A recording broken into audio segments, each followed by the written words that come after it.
Obviously, you've been in sales for a long, long time. What would you say? How has sales changed? Let's say over the last 10 years. Um, in the way we communicate.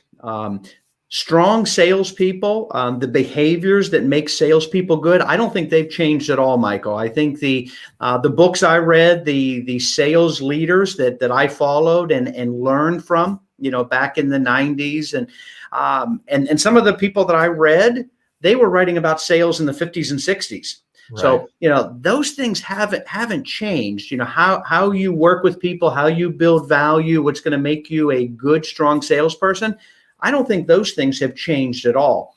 What has changed, especially as you said, over the last 10 years, is how we communicate. How do we reach people?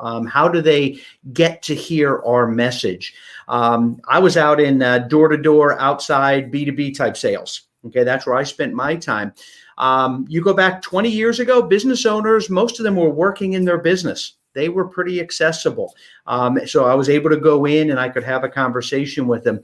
In the past 10 years, business owners, they're hard to find.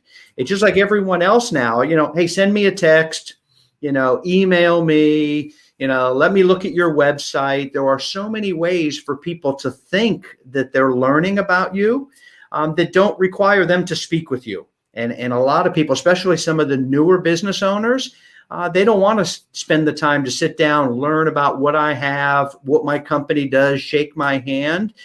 They want a nice, neat little package that they can look at when they have a couple minutes. So, nowadays, your website is right on the phone. You can't have this big, elaborate view of information. So to me, that's what's changed. People nowadays, they need to know how to catch people in a short attention span and get their point across if they're going to move the sale along.